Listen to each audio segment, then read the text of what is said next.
اگلا سوال ہے، کیا عورت کے لیے بیت الخلاء میں داخل ہوتے وقت سر کے بالوں کا ڈھانپنا بھی ضروری ہے؟ یار عورتوں کے لیے زندگی بڑی مشکل کی ہوئی ہے سب کانٹیننٹ میں نا. اذان شروع ہوتی ہے تو عورتیں بیچاری بھاگتی ہیں دوپٹہ لینے کے لیے کہ پتہ نہیں کیا ہو گیا. وہ کہتے ہیں شیطان دیکھ رہا ہوتا ہے، تو اذان کے بعد دیکھنا چھوڑ دیتا ہے. وہ عجیب متھ بنائی ہوئی ہے. عورت نے پردہ انہی لوگوں سے کرنا ہے جن سے ان کا پردہ ہے. اس طرح کی کسی ایکٹیویٹی میں کوئی پردہ نہیں ہے، سوائے ایک ابو داؤد میں حدیث ہے کہ جب عورت بالغہ ہو جائے تو ایسی عورت کی اللہ تعالیٰ نماز قبول نہیں کرتا جو ننگے سر نماز پڑھے. یعنی چھوٹی بچی جو ہے وہ تو ننگے سر نماز پڑھ لے تو قبول ہو جائے گی. بالغ عورت ننگے سر نماز نہیں پڑھ سکتی، یعنی بال اس کے ڈھانپے ہوئے ہونے چاہیے حجاب میں. اس حدیث کو لوگوں نے مس یوز بھی کیا، اس حدیث کو لوگوں نے مس یوز بھی کیا ہوا ہے کہ جو بالغہ عورت ننگے سر پھرتی ہے وہ نماز پڑھے بھی تو قبول نہیں ہوتی، وہ دوئے پاسے ٹور پہ. حالانکہ اس کا تعلق سطر کے ساتھ ہے. تو اس پہ ہم نے کلیریفیکیشن دی، وہ کلپ مارا میرا لاکھ سے بھی اوپر چلا گیا، 1.5 بلین ہو چکا ہے وہ. تو میں نے کلیریفائی کیا تھا. یہ بھی اسی طرح کی مت ہے. وہ کہتے ہیں واش روم میں جائے تو سر ڈھانپ کے جائے. اچھا جی چلی گئی، اب اس نے اگر غسل کرنا ہے تو کیا کرے؟ سر ڈھانپ کے کرے؟ ادھر اس کو کون دیکھ رہا ہے؟ اس سے ضروری ہے کہ وہ اندر جانے سے پہلے دعا پڑھے، چاہے مرد ہے یا عورت. صحیح بخاری میں حدیث ہے، دعا پڑھیں گے اللہم انی اعوذ بک من الخبث والخبائث، اے اللہ میں شریر جنوں اور جنیوں سے تیری پناہ میں آتا ہوں. اور باہر نکل کے دعا پڑھے غفرانک، اے اللہ تو میری مغفرت فرما. ٹھیک ہے.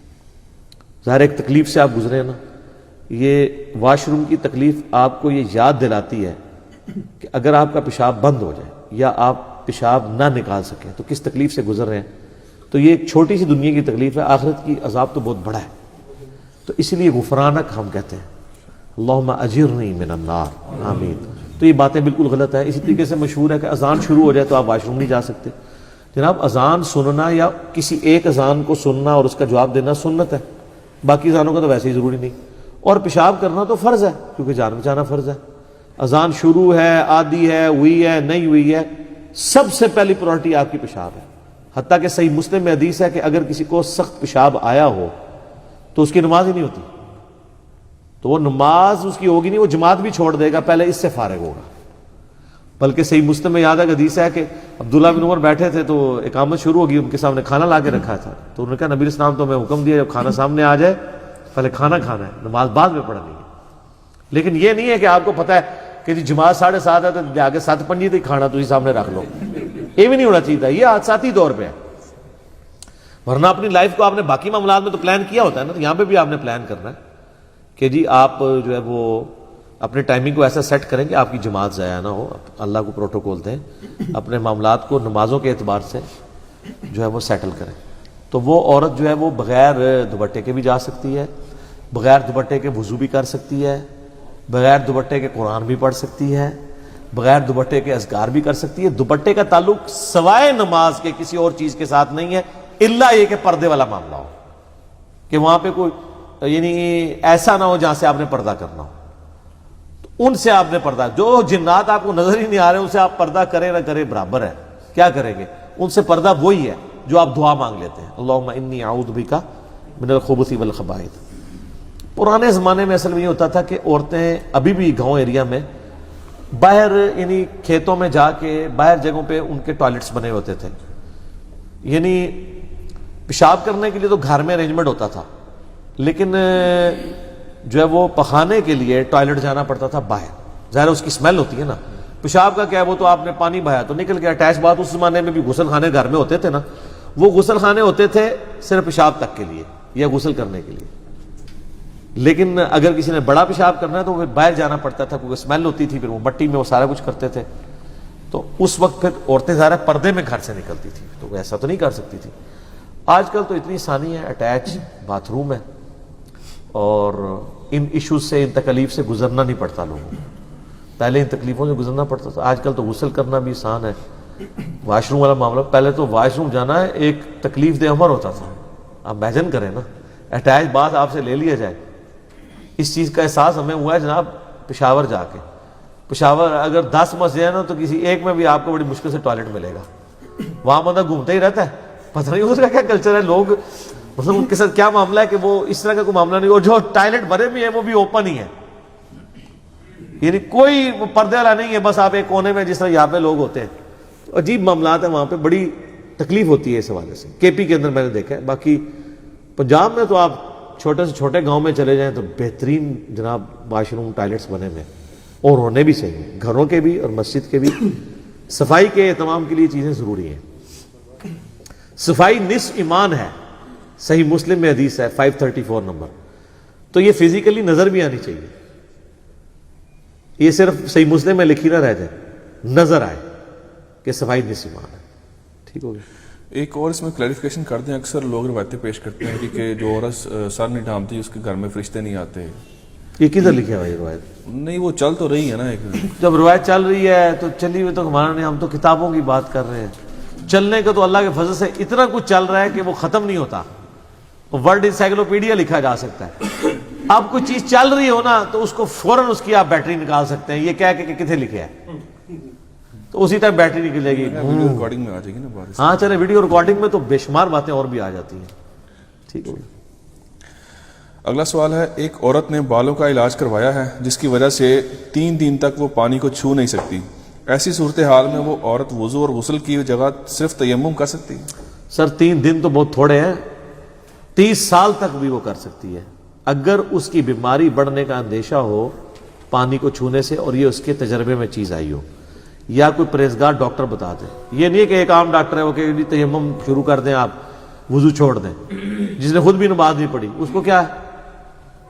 یہاں کئی لوگ ہو جاتے ہیں نا, وہ جی چھڑ دو بیٹھ کے نماز پڑھیں جی, وہ جی آپ کے گھٹنے کا مسئلہ, آپ بیٹھ کے نماز پڑھیں. حالانکہ وہ مسئلہ اس نوعیت کا نہیں ہوتا, لیکن بعض اوقات واقعی ہوتا بھی ہے. 2-3 ڈاکٹر سے ایکسپرٹ اوپینین لے لیں, کیونکہ اگر آپ بیٹھ کے نہیں پڑھیں گے پھر وہ درد پروسیڈ کر کے ہمیشہ کے لیے ہو جاتی ہے. وہ ضرور کریں. لا یکلف اللہ نفسا الا وسعها, اللہ تعالیٰ کسی جان پہ ظلم نہیں کرتا, اللہ تعالیٰ کسی جان کے اوپر بوجھ نہیں ڈالتا, اتنا ہی سوائے اتنا ہی جتنا وہ برداشت کر سکتا ہے. تو یہ اس کے تحت آپ جب چاہیں جس وقت چاہیں شریعت کی پابندی کو اویل کر سکتے ہیں. اور میں نے تو پچھلی دفعہ الموطا امام مالک کی روایت بھی تو بتائی تھی نا اس حوالے سے, کہ نبی صلی اللہ علیہ وآلہ وسلم نے فرمایا کہ اگر 10 سال تک بھی کوئی مٹی سے تیمم کر کے نماز پڑھتا رہے تو اللہ نے میری امت کے لیے مٹی کو پاک کر دیا, بشرطے کہ پانی نہ پائے.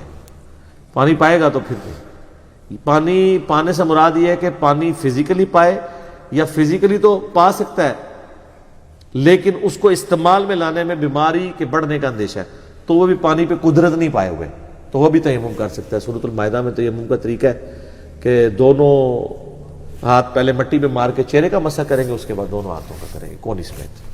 ٹھیک ہے علی بھائی, اس میں ضمن ایک چیز بتا دیں, جو اسی اسپیسیفک سوال کے مطابق اس میں بالوں کا ذکر آیا, تو کیا صرف ایک رکن کو نہیں چھوڑ دینا بہتر, باقی وضو بھی تو کیا جا سکتا ہے؟ نہیں, وہ کہہ رہے ہیں پانی کو ہاتھ لگانے سے منع کیا ہے.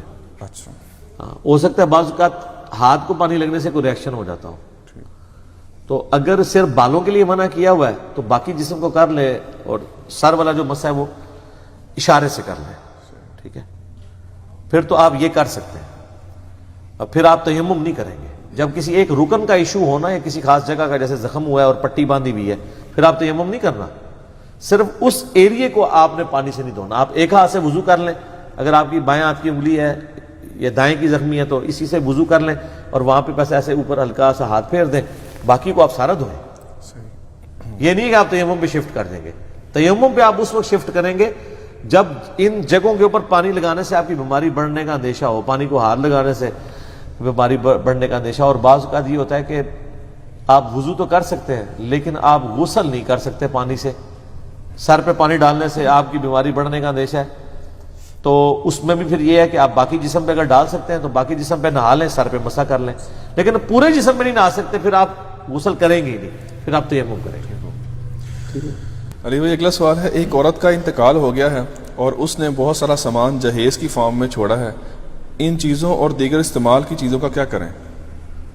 دیکھیں جی, جہیز میں جو چھوڑا ظاہر ہے اس کی مالکن ہے نا. شادی کے بعد عموماً جو عورت کو زیورات بھی ملتے ہیں خاوند کی طرف سے یا اپنے میکے کی طرف سے یا اپنے سسرالیوں کی طرف سے, اس کی مالک تو وہی عورت ہوتی ہے, اور زکوٰۃ بھی اسی نے دینی ہے. خاوند تو کرٹسی میں دے رہا ہوتا ہے. کہتے ہیں کہاں سے دے, وہ کماتی نہیں ہے. سر زیور کو توڑائے اور دے, جب تک وہ دے دے کے 7.5 تولے تک نہ پہنچ جائے، 7.5 سے جب کم ہو جائے پھر زکات بھی کوئی نہیں، جوڑ کے رکھے. جیسے ہی 7.5 تولے پہ پہنچا زکات شروع، پلنٹی شروع. وہ خاوند دے رہا ہوتا ہے کرٹسی میں، اصولاً اس کو دینی ہے. تو مالک وہ ہے. مرنے کے بعد اس کی وراثت تقسیم ہوگی، اور اگر اس کی اولاد نرینہ نہیں ہے تو اس مرنے والی عورت کے بہن بھائیوں کو بھی وراثت کا حصہ جائے گا، اور اگر اولاد نرینہ ہے پھر اولاد میں اور اس کے ماں باپ میں اور اس کے خامن میں تقسیم ہوگی. ماں باپ نہیں ہے تو پھر باقی اس طرف تقسیم ہوگی. جہیز کی مالک عورت مرنے کے بعد اس کی جائیداد اسی طریقے سے تقسیم ہوگی. اب بعض اوقات یہ ہے کہ اس کی چوڑیاں آ گئی ہیں، کوئی لپسٹک آ گئی ہے، کوئی چوڑی دان آ گیا ہے، کوئی ڈریسنگ ٹیبل آ گیا ہے، ظاہر ہے ان سب کی ورث لگوانی ہوگی. ان ساری چیزوں کو لیکوڈیٹ کرنا ہوگا. لوگ کہتے ہیں نہیں ایک مکان ہے جی ان کے کریے، بیچے. وہ کہتے ہیں بیچے بھی نہ اور ہمیں وراثت تقسیم کر دیں. کیسے کر کے دیں؟ قبریں ایک جتنے نہیں ہوتے، قبروں کی ورث ایک جتنی نہیں ہوتی، تو پھر کیا کریں؟ وراثت تقسیم ہونے کے لیے اس کا لیکویڈیٹ ہونا یعنی مال کی شکل میں آنا ضروری ہے. الا یہ کہ آپ میں سے کوئی غریب ہے تو باقی امیر بہن بھائی اس کے حق میں دستبردار ہو کے اس کو مقام دے دیں. لیکن وہ مشکل جاتی ہے ایسے بعض اوقات. 3 مرلے کے مکان میں 3 فیملیاں رہ رہی ہوتی ہیں. جب ایک کا کوئی مر جاتا ہے اور وہ وراثت تقسیم ہو تو تینوں بے گھر ہو جاتے ہیں، کیونکہ ان کو جو پیسے ملنے 1 مرلے کا مکان تو نہیں وہ خرید سکتے. تو پھر وہ تقسیم بھی نہیں کرتے، ادھر ہی بیچ میں وہ کھچڑی پکی رہتی ہے. دوسری تیسری نسل میں جا کے پھر اتنے سارے اس کے وہ نکل آتے ہیں کہ وہ جناب وہ وکیلوں کی نوکری لگی رہتی ہے. ٹھیک ہے نا؟ عدالتیں بعد ہی اسی وجہ سے ہیں. اتنے بندوں کے سائن، ایک بندہ مس ہو جائے پھر وہ جیسے سانپ کاٹ دیتا ہے 99 میں جا کے پھر 0 پہ آ جاتے ہیں. ایک بندہ بھی غائب ہو جائے بڑی مصیبت ہو جاتی ہے. پھر وہ مختار نامے اکٹھے کرتے ہیں، پھر کوئی بعض لوگ دوسرے شہروں میں ہوتے ہیں، بعض دوسرے ملکوں میں چلے گئے ہوتے ہیں. بہت عذاب بنتا ہے. اس عذاب سے چھٹکارے کا طریقہ یہ ہے کہ فوراً ایگزیکیوٹ کر لیا کریں. جیسے ہی آپ لیٹ کرتے ہیں نا تو یہ پرابلم در پرابلم ہوتی جاتی ہے. ٹھیک ہو.